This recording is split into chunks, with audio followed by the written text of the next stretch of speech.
Hello everybody, welcome to the Stripped Down Kitchen, where we make quick, healthy, delicious food. My name is Mike, I'm your chef and host. And guess what? There's one thing we gotta do, and that's boom, strip it all down. Make it easy, make it simple, hide nothing, make sure everything's accessible. Today, we're gonna do one of my favorites. It's chicken and broccoli with rice. But we're gonna do a little bit of a change. We're gonna do chow fan style or fried rice style. A lot of significant changes, and I'll take you through them, but it's going to make it so that it's super fast, but still really healthy, with a lot of really good healthy fats. Primarily in this one, duck fat. With that said, we're going to get it started. And this is going to take probably about 5 minutes. As long as your rice is already cooked, then it's going to go really, really fast. Biggest difference here, we're using fresh rice instead of day-old rice, which you're supposed to use because the surface is more dry. So when you put it in the wok, you can actually move it around with your spatula or your spoon, and it tosses fine, it doesn't get stuck up in anything. So first modification is a non-stick pan. Second modification is the fresh rice, where we're going to start with a healthy dose of duck fat. And all of the levels will be in the comment section. So all of the materials, everything you're going to need, everything I've used, it's all going to be down there, including the measurements and the calorie count and all that kind of stuff. So duck fat is in, and then straight in with your still steaming fresh rice. And here's what you're going to do. Initially, be quite gentle with it and push it to the base of the pan and give it a shake and a real quick toss. And then push it back and leave it alone. Don't touch it. It's going a little bit fast, so I'm going to turn it down. But essentially what you're doing here is you're literally frying the rice. So it's a non-stick pan, which is going to facilitate the heat and keep it from sticking because it creates a barrier. And now you're adding duck fat, which is going to add a lot of flavor, and it's going to give you that really nice saturated fat that you're looking for in your diet. Unless, of course, you have issues with cholesterol, and then speak to your doctor. Okay, so what you see here, all of this steam, this is what you want gone. So you want to cook this as long as you need to until that steam is gone. And the reason you're doing that is because if you just went in with all the other ingredients right now, it would become a very mushy sort of a mess, which is why you're supposed to use day-old rice, so it maintains the structure. So we're shifting it so that in replace of maintaining its structure, we're actually frying the rice. Now, this is going to give it color and flavor and texture, and there's a similar dish in Hong Kong called bo tai pan, or like clay pot rice, where essentially they have a clay pot over open fire, and they just torch it. And so all the outside of the rice is dark brown, and then they put all the toppings on top, and then sometimes soup, and then it goes through and sort of permeates the whole dish. And so we're kind of doing something similar here. And you can smell that it's getting nutty, and when you give it a toss, boom, there you go. This is what we're looking for. And so you can see the little brown flecks. This is the nice crispy bit. That's what you're looking for. And the more color that you get, the more flavor you're going to have. So in theory, if you were to color all of this, that nice light brown, almost nutty, it would only take about a minute longer, but it would be a very overpowering flavor. So you just kind of want to do about half of it. And the way that you do half of it is you let it sit initially and you don't touch it. You just let it sit. And then when you start smelling it, when you start seeing that the edges are going a little bit brown, that's when you're tossing it. The other reason why we're using a non-stick pan is it's just going to go very, very easily, very quickly.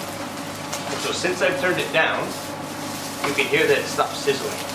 That means it stopped frying. And I still want a little bit more texture, so I'm going to turn it back up just a little. Now, a common myth in kitchens is that you just put it on medium or put it on high and that's where you go. It's not true. You're constantly adjusting heat and temperature and positioning. You know, if you're cooking on the grill, you always have a hot, a medium, and a low, and then you got a resting place somewhere else. And you're constantly shifting between. Cooking with a saute pan, induction burner, it's no different. You just have to be aware and pay attention, and you'll become a better cook over time because you'll notice, oh, it does this on high, it does this on medium, this is how fast it goes, this is how slow it goes, and so on. And so this is the point at which you can see they're freely moving around. They're not really stuck together in the sense that they're mushed together.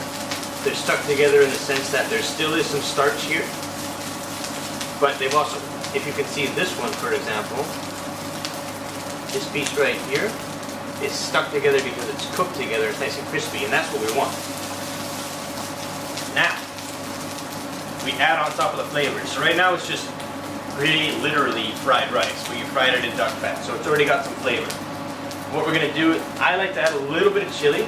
This is just one small Thai red chili. It's gonna bump up the flavor quite a lot, and it keeps you from having to use pepper, because we're gonna use soy sauce in this because we want to keep that sort of traditional flavor, and so you don't necessarily need pepper and salt. So when I use a fresh pepper, which has its own benefits, as well as some instead of soy sauce, aminos, coconut aminos or soy aminos, that's up to you.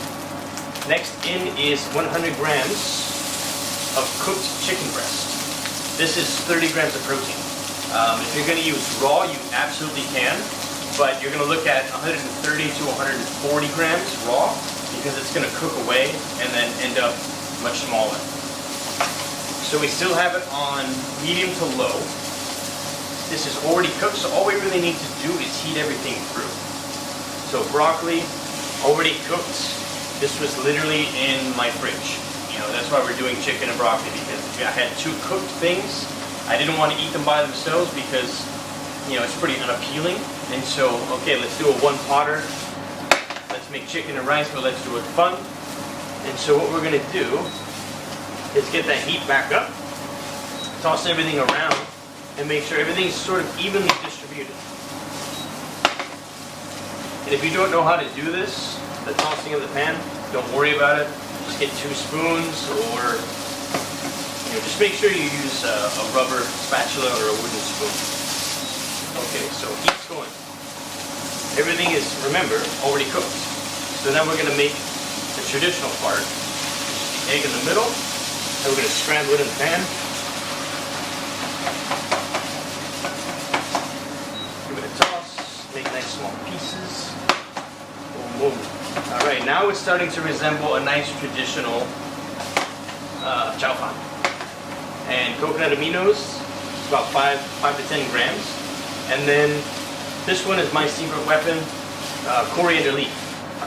Not traditional whatsoever, but I like the flavor, and it's a really good combo with the chili and the aminos. And basically, guys, that's it. We're done.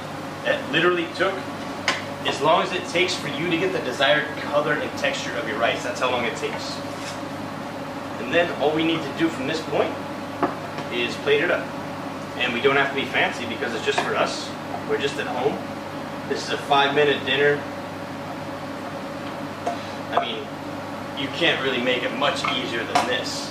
And so what you have is your protein by way of chicken. There's a little bit in the broccoli as well. You have your carbohydrates, both simple and complex. You have flavor, which is most important. You have flavor. You don't always have to eat the boring food in a boring way. You can always jazz it up a bit, and that's the whole point of the show, so that we can understand and know that the results, 80% of those results are coming from the kitchen. It's coming from what you're eating. And chicken and rice and broccoli are very boring. So let's work on how to make them not boring. Let's make them fun. Let's change it up. Let's do a Chinese flavor. Maybe we'll do a Thai flavor, maybe a Vietnamese flavor, and so on and so forth. Just know that there's always options. And as soon as you guys discover how to use herbs and spices, your world is going to change. And you're not going to have to worry about having boring, bland food, and you're going to start loving it. And then you start seeing results, and then you start loving the results, and then you start doing it more, and then it's just an awesome spiral of positivity. And food can literally change your life. That's not what we're trying to do. We're just trying to make it easy for you. We're just trying to help in any way we can. But basically, if you do this, if you eat like this, I guarantee you, you will start feeling better, and you will start enjoying cooking. Because really, if you don't know how to do something well, you're not going to enjoy it. But if you know how to do it, at least a little bit and you kind of know what you're doing and you kind of have an idea, well good, that's the spark. And then you start getting a little bit better, and then the next thing you know, you're a good cook. And it just happens to be with healthy food. And I hope you guys enjoy this video. This is chicken and rice with broccoli. Please subscribe, please like the channel so we can keep doing it and keep bringing you new and awesome and interesting ideas. Have fun.